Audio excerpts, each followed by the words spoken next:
We do this by working collaboratively with the heads and the senior staff in the school.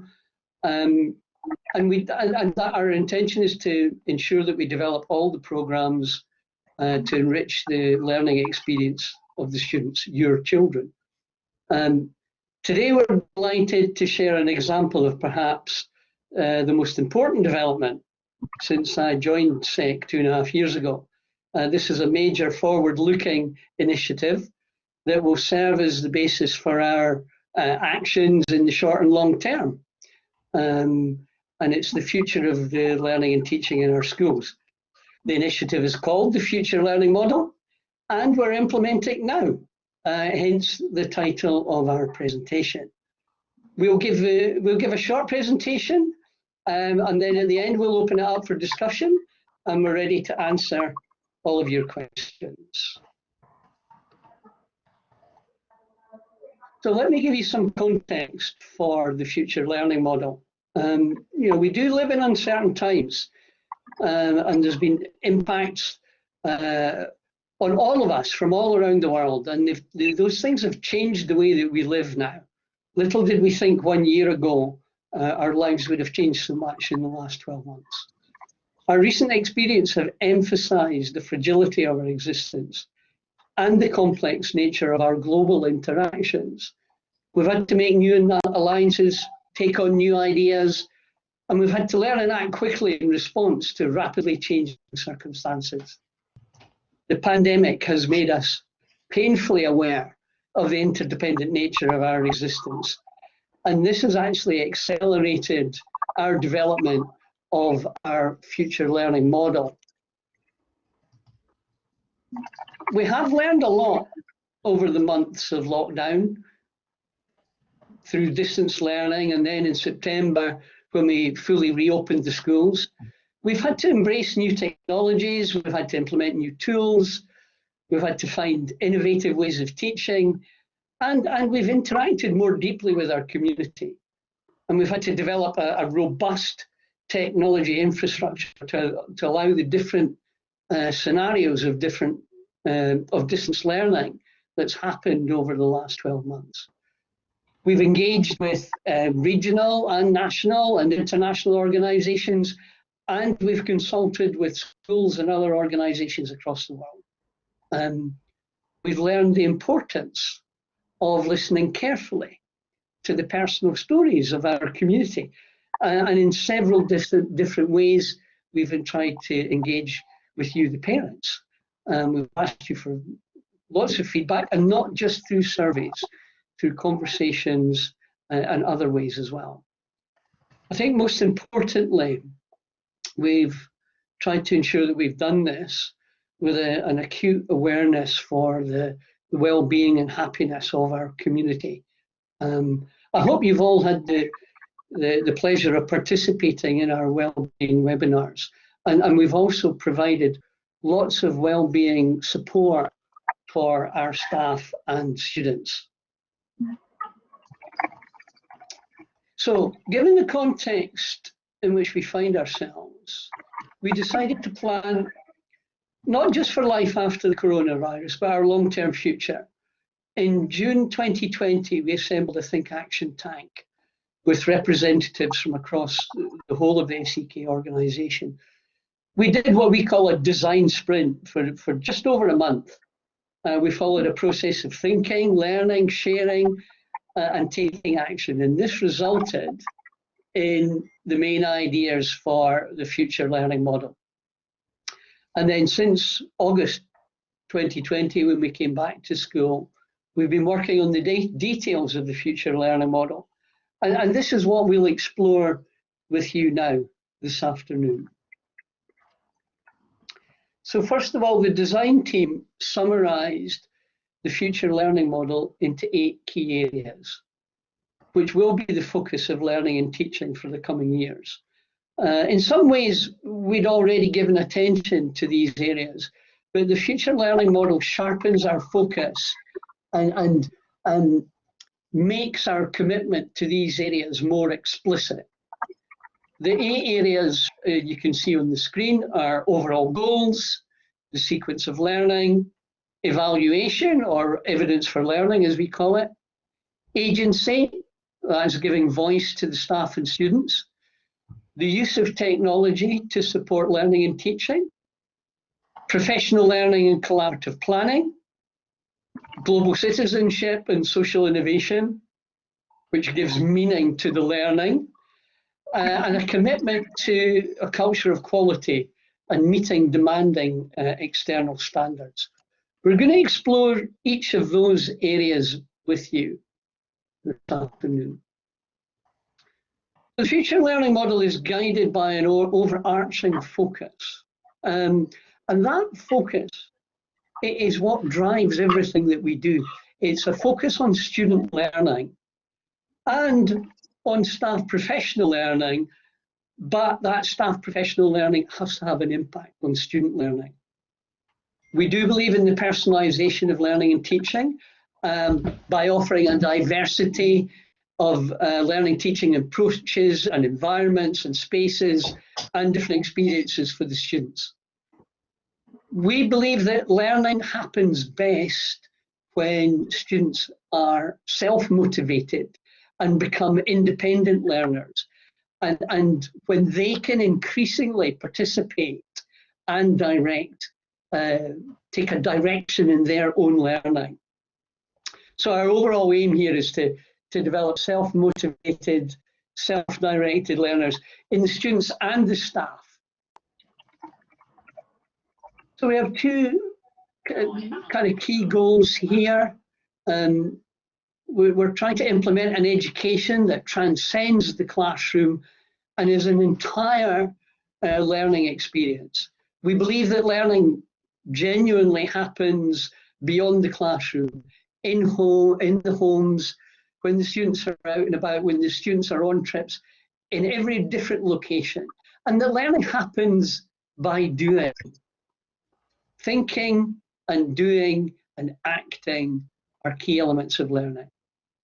And we want to ensure that our learning and teaching always is framed by a sense of purpose. And we try to give meaning to the learning for our students and staff. When students can see there's some meaning and purpose, then they learn better.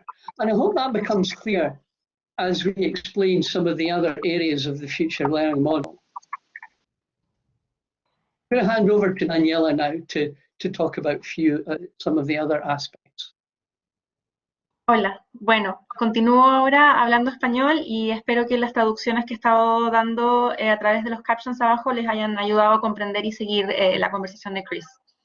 Bueno, la secuencia de aprendizaje que pueden ver en el diagrama que está demostrado en esta diapositiva es la manera en que nosotros entendemos que se produce el aprendizaje, ¿vale? Esta secuencia es una revisión de aquella que se implementa en los colegios SEK desde la implementación del aula inteligente, el modelo educativo característico de nuestros colegios, y que en esta ocasión hemos reformulado para representar de mejor manera lo que creemos que es el aprendizaje en este momento de la historia, ¿no? Primero que nada, se podrán dar cuenta que consta de muchas etapas y que no necesariamente es un proceso lineal, sino que es un proceso más bien muy orgánico y muy emergente, donde dependiendo del alumno, de lo que está aprendiendo el alumno, de la asignatura, de las características de ese alumno en particular y las del contexto, el aprendizaje podrá tomar una trayectoria u otra.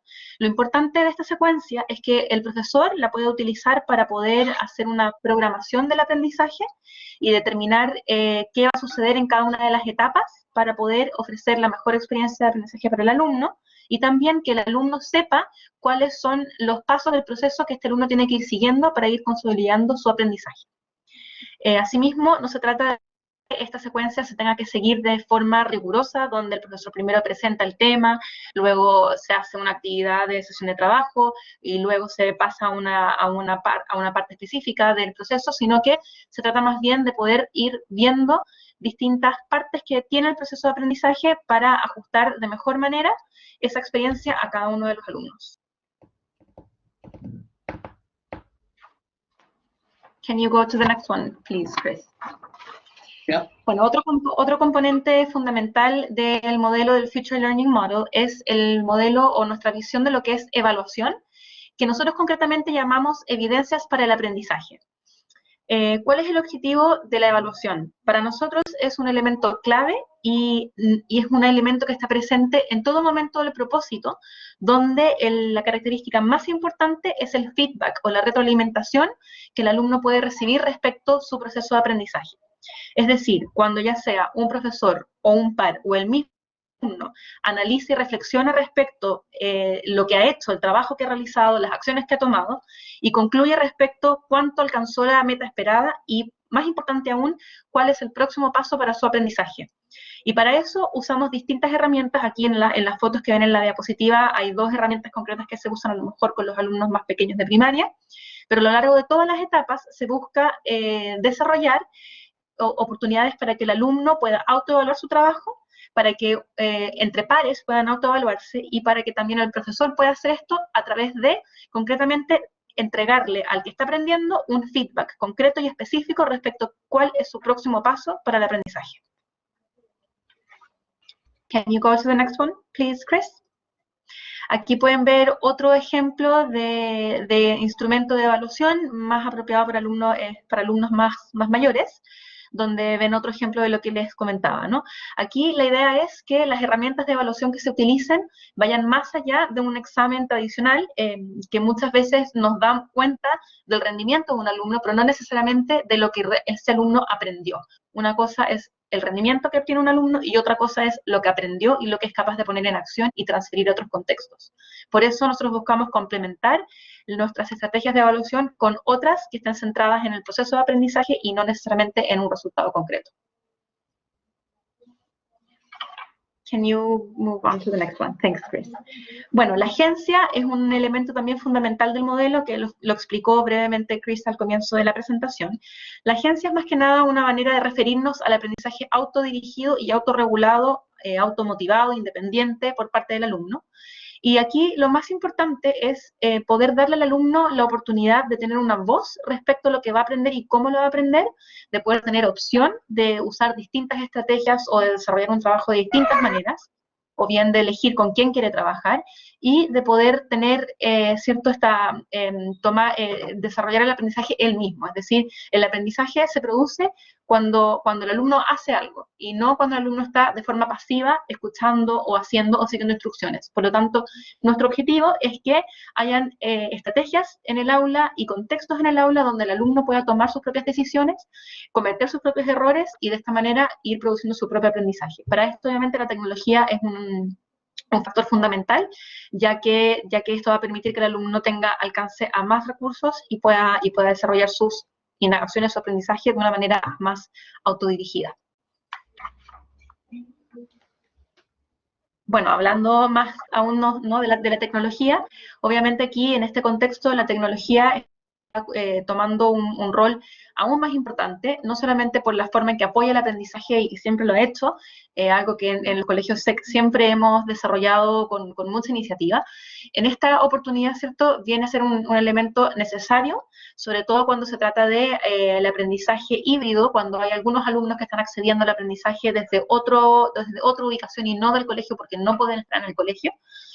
Y también porque permite que haya una autodirección por parte del alumno en el sentido de que el profesor puede entregar al alumno diversos recursos que ha desarrollado en otro momento para que el alumno pueda acceder a estos recursos, a estos contenidos de forma asincrónica, para que luego, el momento que está el alumno dentro del aula con sus compañeros, pueda usarlo para llevar a cabo proyectos, para poder colaborar con otros y no necesariamente para estar escuchando y consumiendo, entre comillas, el contenido.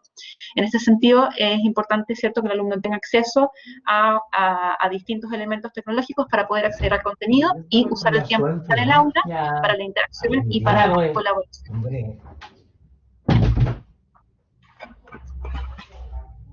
Can you please go to the next one, Chris? Bueno, ahora continúa Chris explicándoles más sobre el aprendizaje profesional y planificación colaborativa. Es mío. Sí. So 2 years ago, we started implementing professional learning and collaborative planning across all the schools. And this comes from the idea that teachers are learners too. So in all the schools, our aim was to dedicate 2 hours per week when all the staff were able to come together in different groups and in different ways to work collaboratively to improve the programs for the learning and teaching of our students. And this has already happened in Alborán, Catalunya, Tierra del Campo, El Castillo, and Qatar. And it's partially happened in Atlántico, Santa Isabel, and Dublin, and in Les Alpes as well. And now, for example, the teachers are able to plan much better units of inquiry in the PYP. They're able to plan interdisciplinary lessons that bring together, for example, maths and science in ESO. Or they're able to look at languages development across the whole school, from the 3-year-olds all the way up to the 18-year-olds. So the professional learning and collaborative planning allows teachers to develop their knowledge and skills and understanding as well. And they learn to use different tools to support learning in the classroom. For example, this had a real impact during the lockdown when our staff were able to get together and really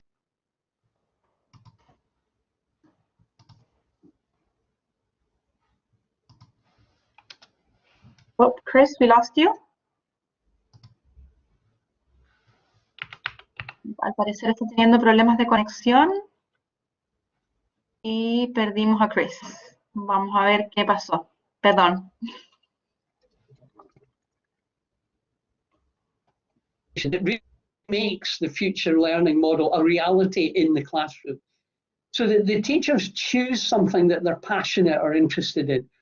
They collaborate with others, they work with others, they do some research, they take some action in their classroom, and they're continually sharing and getting feedback on that. And most importantly, we expect the teachers to show evidence of the impact that that has on the learning and teaching of the students. And Daniela will explain a little bit about how we do that when she talks about what we call the Future Learning Model Playbook. The teachers have responded superbly to this initiative, and it really has had an impact on their professional pride, and it really has improved their skills and knowledge and the teaching and learning in the classroom. It is interactive, it's long-term, and it's part of it is self-directed by the teachers according to their needs. You know, it takes place in groups. Some have it on a Wednesday, some on a Thursday, some on a Friday, and it's going to happen throughout the whole year, and it's based on the teacher interest. Hello? Yes, go on. Oh, you can hear me still, right? Yeah, we lost you for a few minutes in the beginning, but we're all good now. Okay, so this really encourages the teachers to take responsibility for their own learning and to put into practice what they're learning together in the classroom with the students. It really is invaluable time spent on making actual improvements in the classroom. Daniela? Can you go to the next slide? Yeah, I'm there. Can you see it? Sí, bueno, yes. Bueno, como comentaba Chris, y espero que hayan podido seguir la traducción que estoy haciendo abajo, los profesores, ¿cierto?, desarrollan proyectos de innovación para poder implementar las mejoras que ellos deciden realizar en el aula, en mejora del aprendizaje de los alumnos. Y hemos desarrollado el Future Learning Model Playbook, que es concretamente un espacio vivo y colaborativo donde todos los profesores de todos los colegios SEK tienen acceso y entran aquí para compartir sus proyectos de indagación profesional. Ellos entran aquí y pueden, como ven en los ejemplos que se ven en la pantalla, indican el título de su proyecto, para qué etapas está focalizado, qué es lo que están tratando de investigar, por ejemplo, de qué manera podemos desarrollar más la agencia en alumnos a través del servicio comunitario. Y esto les permite también, can you go to the next one, please, Chris? y esto les permite también poder interactuar y colaborar los unos con los otros, en el sentido de que si un profesor de un colegio entra al Playbook y ve el proyecto de otro profesor de otro colegio SEK y le parece interesante, el profesor le puede hacer un comentario directamente en esta plataforma y decirle, por ejemplo, qué interesante tu proyecto, me gustaría que pudiésemos desarrollar este proyecto juntos, y de esta forma se genera un nuevo proyecto de colaboración entre dos colegios de nuestro grupo, ¿no? Y esto permite que tanto los alumnos de estos grupos puedan interactuar entre sí, como los puedan interactuar entre sí, todo con la intención de mejorar el aprendizaje de esos alumnos y de esos profesores.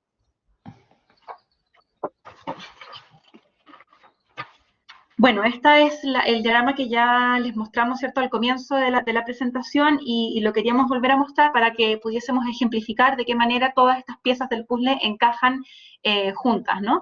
Como comentó Chris, todo partió, ¿cierto?, con un Think Action Tank que desarrollamos distintos miembros de los colegios en julio, y producto de esta discusión y de esta reflexión colaborativa generamos las ideas generales de lo que es el Future Learning Model que les hemos explicado el día de hoy.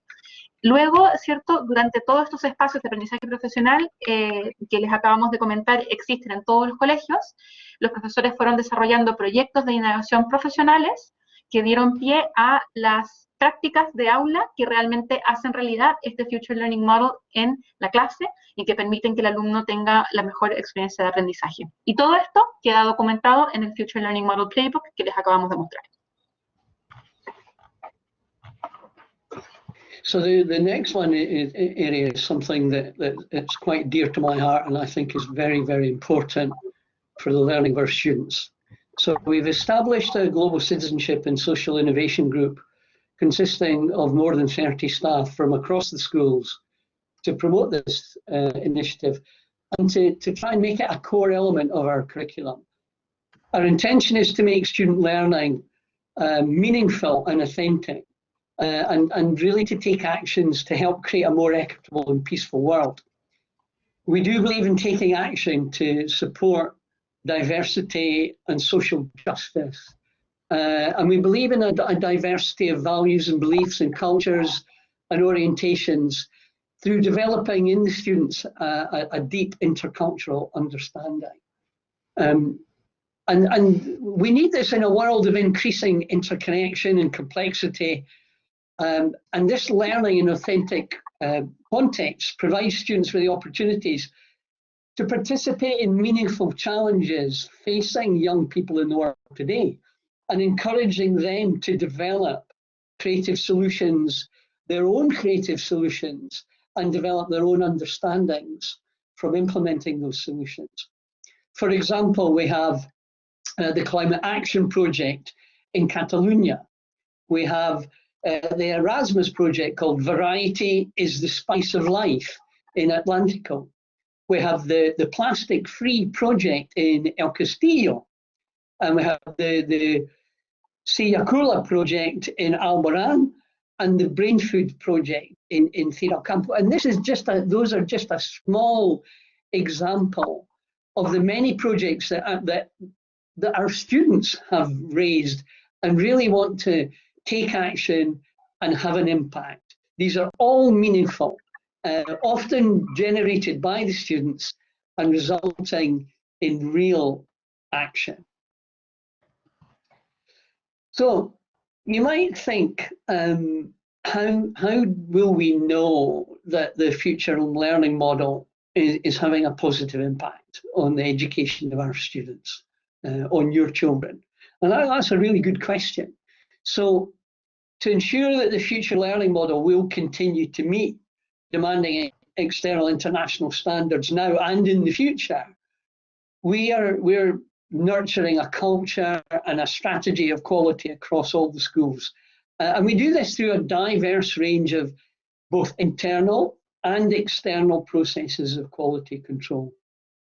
We participate in continuous evaluations of our learning, teaching, our curriculum, assessments, and other processes to ensure that we maintain the highest quality of education for our students.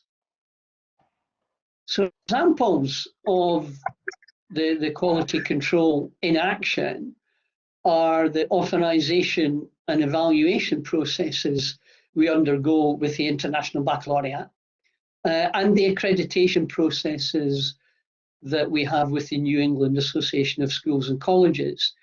These are both highly respected, recognized international quality assurance agencies. And the process with both of them involves a deep self-evaluation. And I think a lot of learning and a lot of development comes from self-evaluation, whether that's as an organization, whether it's as staff, or whether it's with students. So as an organization, we start with a deep self-evaluation against the established criteria of the IB and of NEASC. And then we have regular visits from external teams of experts to ensure that we are continually meeting these international standards.